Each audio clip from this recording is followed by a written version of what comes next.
Lab Guy here. Why don't we just jump right in and work on camera number 1. This is camera serial number 1. It has been dropped at some point and has this little dent here on the front, and the eyelid will not stay open. So let's look at that. Otherwise, this camera produces a very, very nice picture. So the first thing I'm going to have to do, and I don't like doing it, but in this case this aluminum is all banged up already. This is a glued on thin piece of aluminum, which if you've taken these kinds of things apart, as you pry it off of the contact cement, it will bend it all to hell. And it will never look good again. But this camera's never going to look good again. Maybe we'll do some body work, I don't know. I've never worked with Bondo. What do you guys think? Give me a comment. So the first thing I'm going to do is to try to lift this aluminum. I have to get the knife under it like this. And I already see it bending. I don't like that, but that's the way it is. Okay. So, all right. It's on there. So I do not own a putty knife. That would be the way to go. And I think that the smaller the blade, the more dings and dents it will produce as we pry this off. I'm wondering if it would be better just to grab it like a band-aid and rip it off.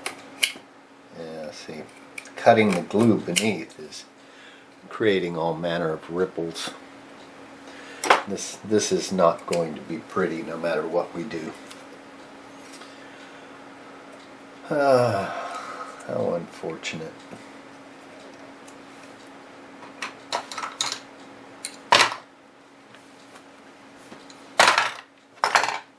This is my widest straight blade screwdriver.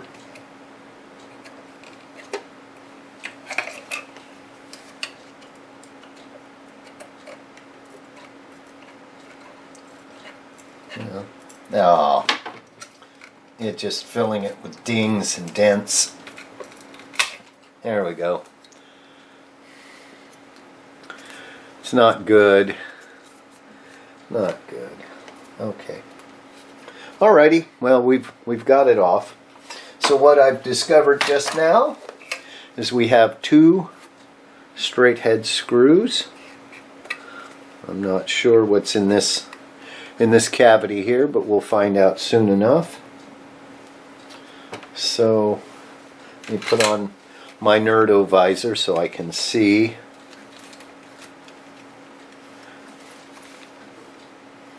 Alright, there's nothing in there.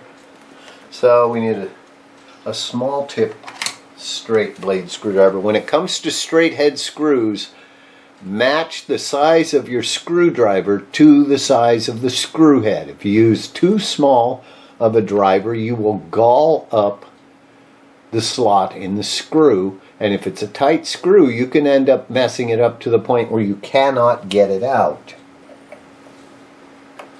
Alright, this screwdriver is too big. This one is probably too big. No, this one's too big. Oh boy. We're having fun now, Batman. Alright. This one fits.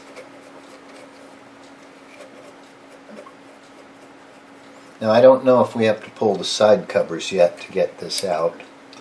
Hopefully we don't.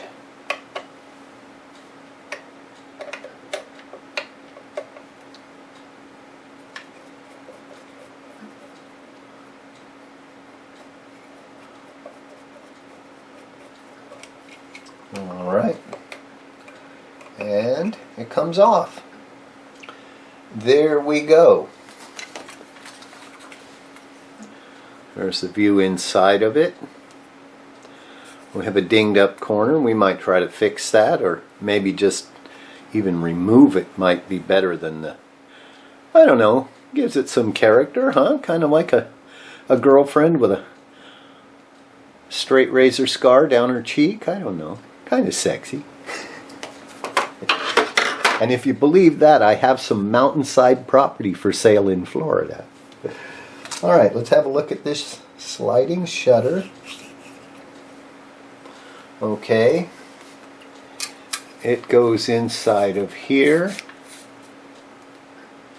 And I don't know what holds it in place.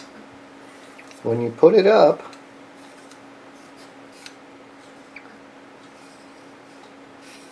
I don't know.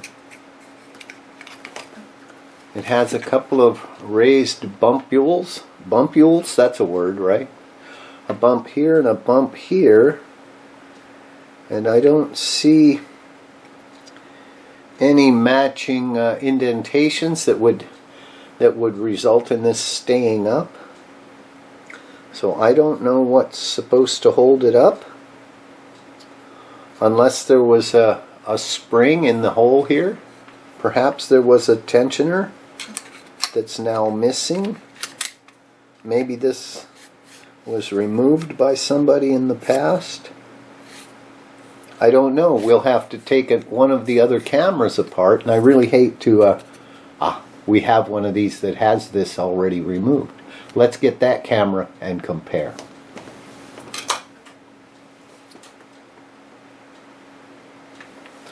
Alright, put his screws there, we'll put him here, stand by. Okay, camera number 4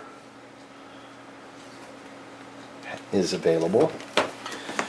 I'm going to sit down because I'm getting a backache. Alright, here we go. Let's remove the pistol grip. You take the little lever here, pull it, lift. It comes off. Okay. This little set screw comes out if we want to stand the camera up and have it stay upright. Okay, let's take out these screws. This one works. Okay, he stays up.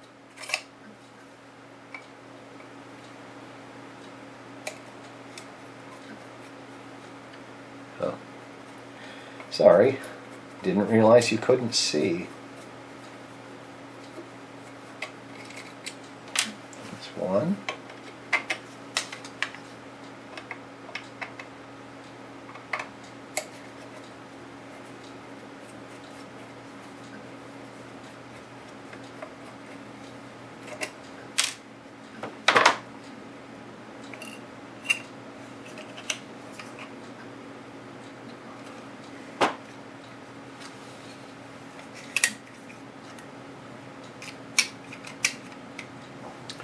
Once again, same deal. It just slides. What's the difference? Oh, I see the difference. This is the broken one. And this is the working one. You see? There's 4 raised springy thingies right here. That's the official term, springy thingies, that give it tension. So our working shutters have little spring tabs that work against the inside of the camera housing to give it some tension. And our broken one does not have those. They are completely broken off. That is amazing. And look, yeah, all 4 of them are broken. I wonder if that happened when the camera was dropped or had something dropped on it. Alright, number 4 has revealed the issue. So we can put number 4 back together. And I think I'll do it this way. Get that on. The bottom slips on first, and then the top side. Yes.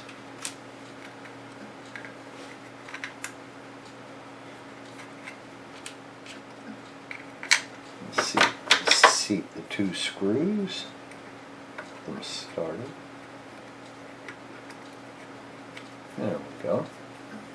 They are started.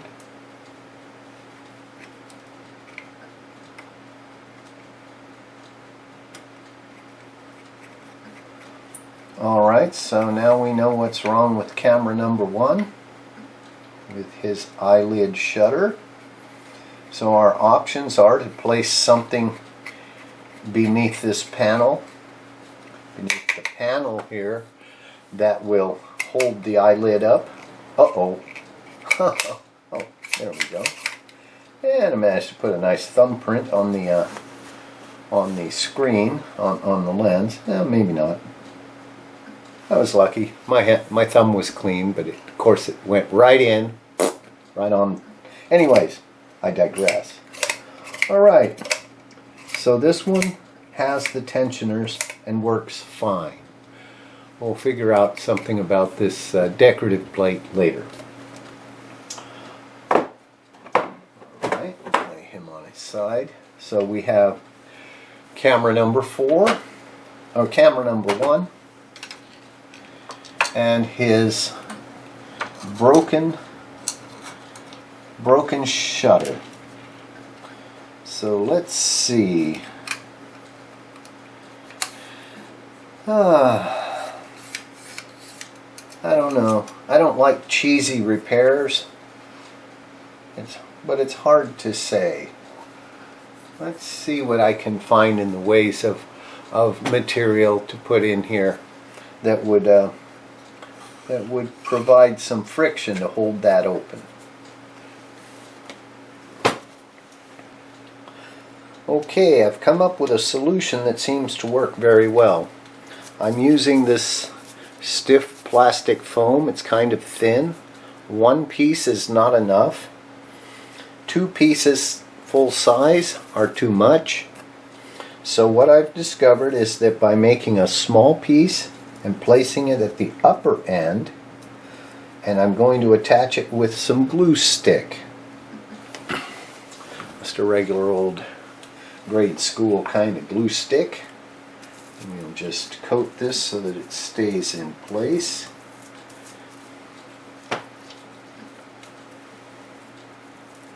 Stick it in there like that. And then I cut a couple of notches, as you can see, to fit around the 2 screw points up here, which is hard to see because it's so dark. And that'll hold that in there. And I believe I'm going to put some glue stick on the lower end of this. This way, this end is thin down here, and as the door comes up, it compresses the upper part a little bit, just enough to hold it. So let's glue this guy in. Just enough to stick him down, keep him in place. I think I'll put some more on top of this other piece too, so they stick together. You know we got to stick together. There we go. That holds that. Oh, darn. I really goofed that up. Now I got glue stick on both sides of this. Darn it. Oh well, we'll see how that works. Probably gonna. Yeah.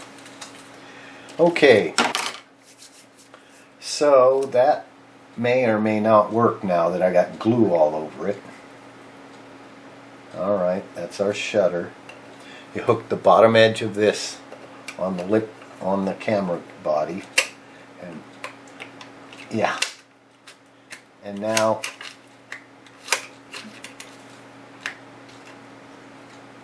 it stays up. Down, up. Down, up. I'll put the screws back.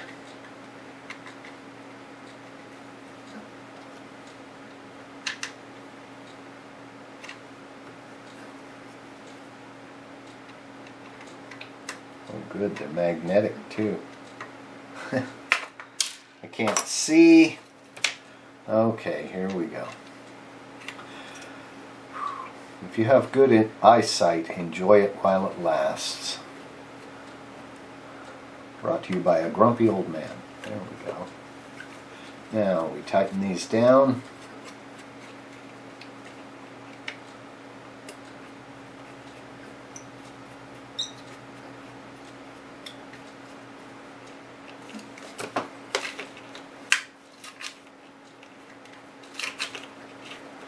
Well,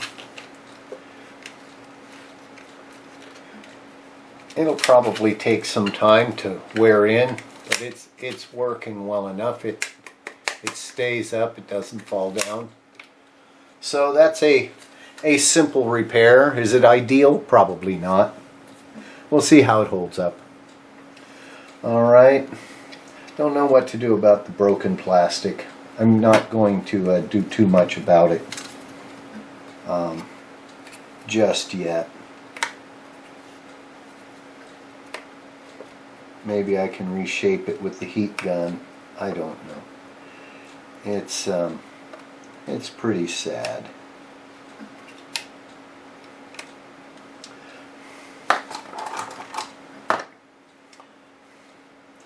However, though this camera was dropped, it appears to be, I don't know where that piece of plastic went. There it is. It appears to be fully functional. So, anyways, you plastic body guys, repair guys, could know what to do about it. So we have our bent up aluminum plate. I don't know how we would flatten that again. Do I have a roller? If I had a rolling pin, I would try to roll it out.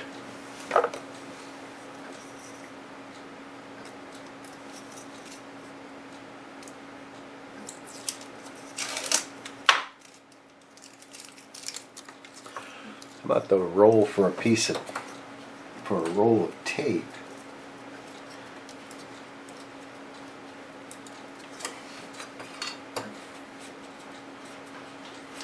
Probably would have been better with a rolling pin, but well, it's not too bad. It does want to make it curve, but it is taking out quite a bit of the wrinkles. I can't complain. There we go. Look at that. It's not perfect, as you can see, but it's also not as ugly as it was. It needs some glue. All I have is this stupid glue stick. I don't know if it's going to hold. So we'll put some on here.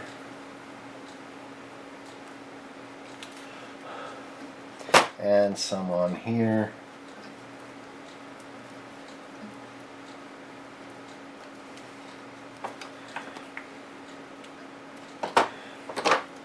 And put this back.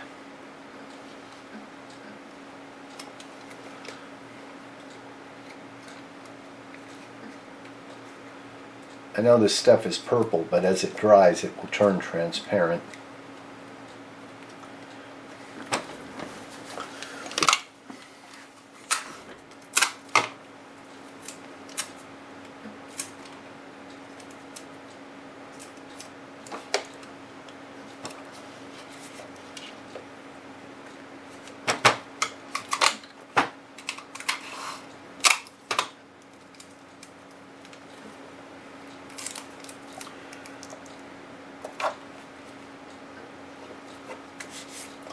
And there we go. We have to wait for this to dry, and I'll let you know if it stays on. I bet it doesn't. I don't have any contact cement. I will have to buy some. So that's camera number 1.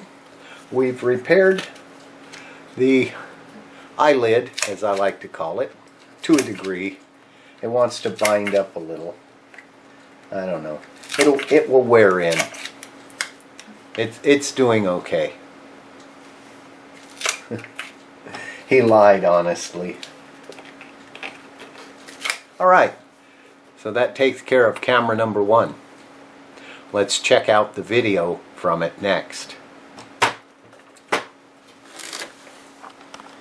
I have placed camera 1 on the tripod in preparation of looking at its alignment.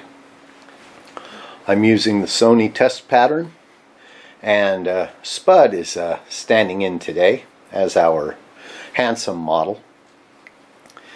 And then when we look at the captured video, you can see that the vertical is stretched. Notice that the circle on the test pattern, which should be round, is egg-shaped. It's taller than it is wide.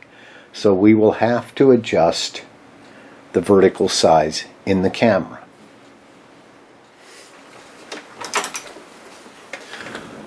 We will start by, of course, removing the side covers of the camera. Turn your camera upside down. There are 4 screws on the bottom. We'll take those out, and the 2 side panels will pull off.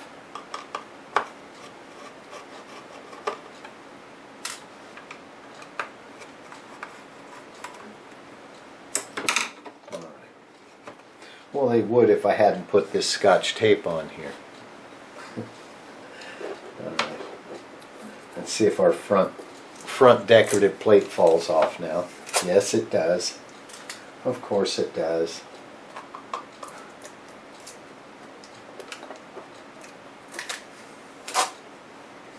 Alright, well, let's leave it and hope for the best. Alright. So, starting on the bottom, this is the bottom of the camera, you pull outward and then lift slightly to unhook these 2 hook flanges on the metal. Don't try to force it out. You'll break the plastic and you'll bend the metal. Same thing on the other side. It tilts outward, you lift upward, tilt it further, and work it out. So we've got the camera open, and looking at the boards, the 3 adjustments we are interested in for the vertical scan are located up here on the side with the shield. In the upper left corner there are 3 openings. Those are the adjustment pots. Let me look at the diagram and figure out which one is our vertical size control. Vertical size of the 3 pots here, 1, 2, and 3, the rightmost one is vertical size, the other 2 are vertical linearity adjustments, and there's one over here hiding behind the edge of this, that's vertical centering. That will move your picture up and down. So let's try to adjust these and get that circle to be round. I suggest that you get one of these tweaking screwdrivers, they're called. It's plastic with a metal blade, a male on one end, and a recessed, call it a female blade, on the other end for adjusting pots in these kinds of circuits so that you don't use a metal screwdriver and inadvertently short something out. This is our size control according to the manual, and so I want to make the circle round, and it's already getting better.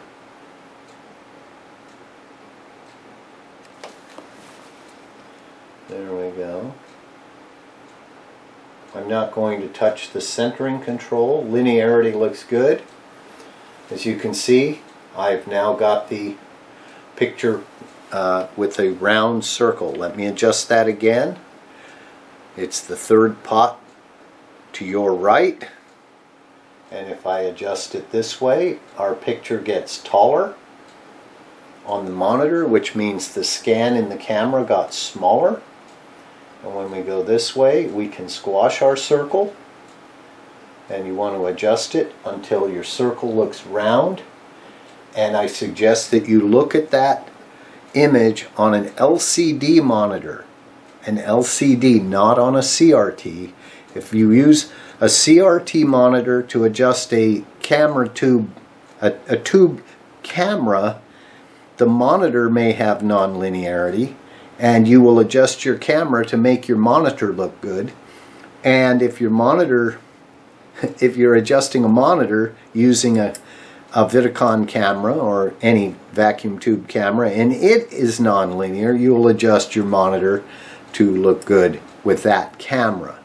So always use a good source of a circular test pattern, a digital source or a modern solid state sensor camera, so that your circle is known to be round in the signal domain, and then you know your camera is set correctly. This camera is now set correctly for size, and its contrast and brightness are perfectly good. This is a usable camera now. This is camera number 1, and I have aligned it on the test pattern to give us a round circle, and it is aligned to give us good grayscale. The sync amplitude is set to the right amount, so I'm happy with that. And other than that, camera number 1 is ready to go electronically. Now that camera 1 is aligned, we can replace the covers, and I can retape the front metal so that it doesn't fall off. Alright, to put these on, you tilt them outward like this and place them near the clips and rotate them in. Oh, maybe we should put the correct one on, huh? Okay, get them on the right side. Alright, you rotate them in like that and just press it in.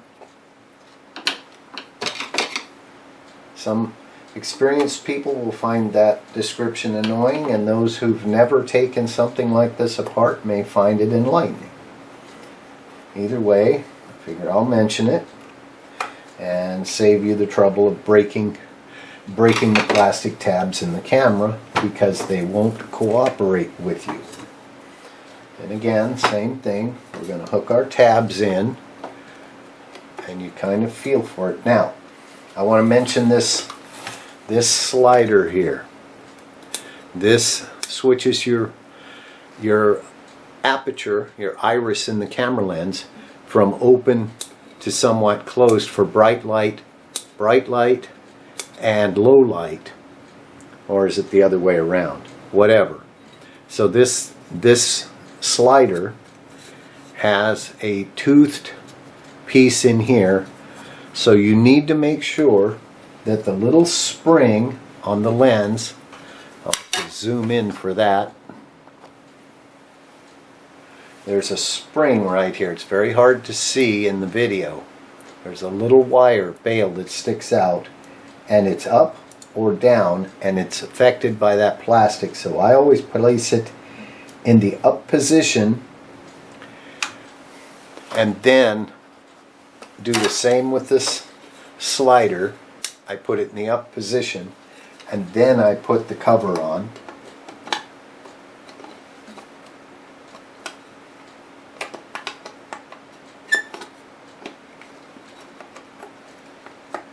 And make sure that the hooks in the back take, and then I press down and I feel this to make sure that I can feel it working the switching of the lens. That is now correctly installed, and we put the screws back.